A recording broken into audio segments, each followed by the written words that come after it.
Hello everyone, welcome to JapanTech channel. I'm Itarun, the host of this channel.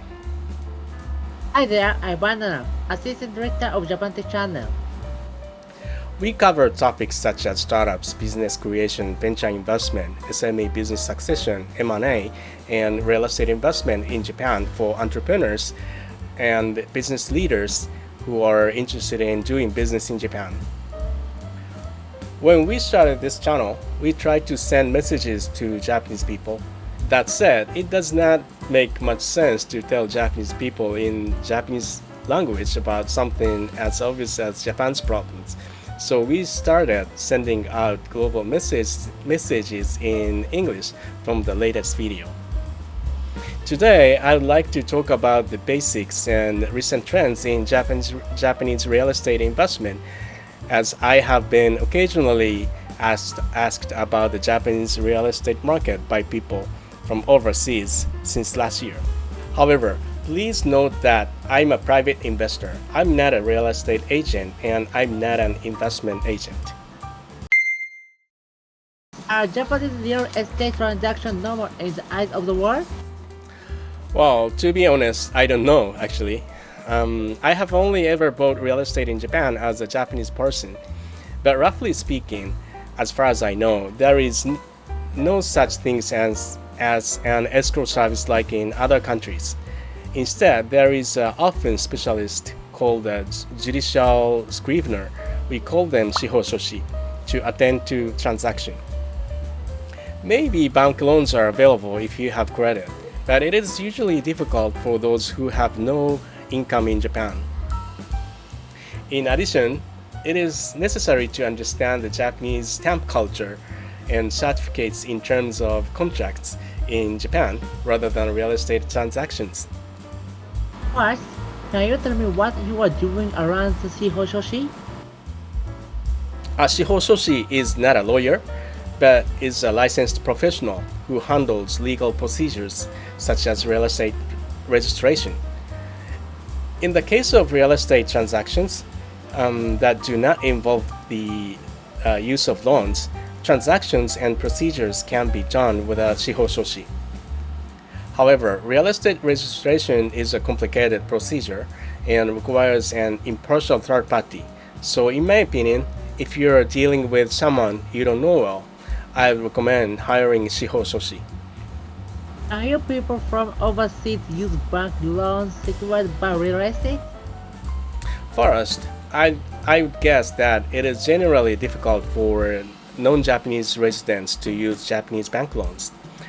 When I asked my Japanese bank when I moved to overseas, I was told that real estate loans are for residents only.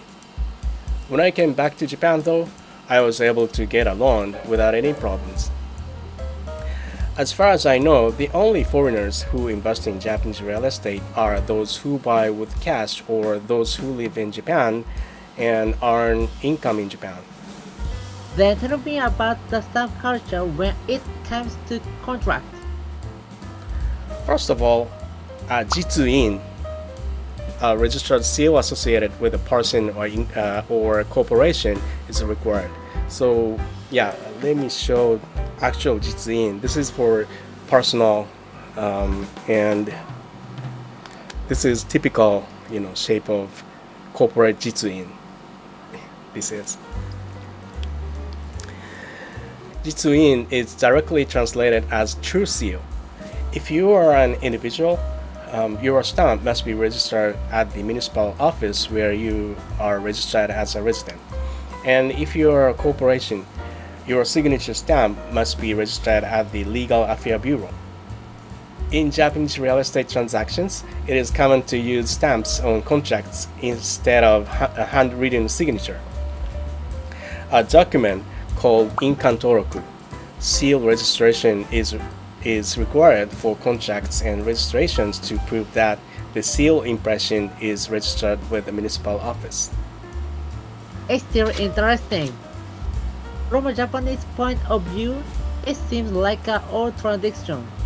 So, my next question is, how can I find a profitable property in Japan? Yeah, if you are looking to buy pre-owned apartments, condos or commercial buildings, there are real estate websites that specialize in income properties such as Rakumachi and Kenbiya. I use these websites for sourcing. For single family homes and condominiums, I think you can also use real estate websites for residents, such as Sumo and Yahoo Real Estate. Mr. Banana will write these links in the comment section. But there may not be many websites in English, so if you don't understand Japanese, then maybe you need a good translation tool. So, how do you manage the property after you buy it? If you want to manage a property as an income property, it is common to hire a management company. If you're an investor in a remote property, your relationship with the management company is one of the keys to the success of your real estate investment. They may charge small fees, but they can handle problems and collection, move ins and move outs, tenant recruitment, and other necessary tasks. Now, please tell us how you feel about the recent real estate market in Japan. Yes, I do, but I'm not gonna talk about macroeconomic indicators or real estate industry in general, but about the changes I felt as an individual investor in things like apartment buildings and single family homes. That's the kind of story I'm hoping for, of course. And for the macro stuff, just read the professional journal. Okay. First, real estate prices in Tokyo and large regional cities have risen considerably. I feel that prices have quietly risen over the years, and when I realized it, they were quite high. Although I occasionally receive offers from real estate agents, especially in Tokyo, I feel that yields have dropped quite a bit. In other words, prices have gone up.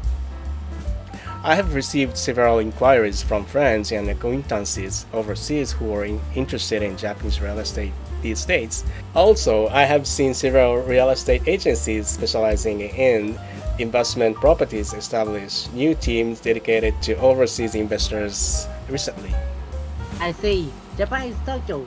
So if I were to invest in Japanese real estate from overseas, I would focus on Tokyo, right? Yep, Osaka, for example, prices seem to going up, but not as much as Tokyo if you go a bit out of the center of the city. By the way, I have a number of foreign friends who are interested in resort areas.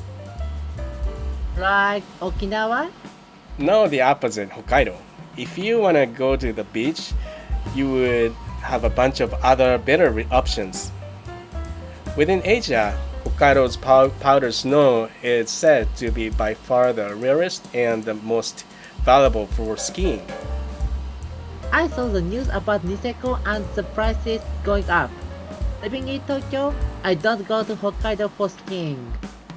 So to sum up, only Tokyo is experiencing price hike, but it does not seem to be spreading that strongly to regional cities. And there is a scene that places like Niseko, where prices were previously unaffordable. If this trend continues, other places closer to Tokyo with good snow and skiing may see a sudden jump in prices. Is it Nagano or Niigata? Well, I can only imagine the ruins after the Japanese real estate bubble of the 80s. But to foreigners who can discover Japan through eyes that don't see such ruins, they may see it as a treasure. They could, but while some might see old or unused properties as treasures, my experience with real estate investment in Japan has been to rely more on the opportunity for rental income. Putting money into a property that has no income is speculation. A lot of Japanese people made that mistake in the 80s, so people who remember those days don't do that. But it's been over 30 years since the bubble burst, so maybe the tide has turned. 30 years ago, I was not born, so I have their memory. Yeah. Okay, so thank you for watching the JapanTech channel. We will continue to provide information on Japanese startups, SMEs, real estate, and business creation, and so on. If you have any questions, feel free to leave them in the comment section. If you found this video helpful, please hit the like button and don't forget to subscribe. Bye. See you. Bye!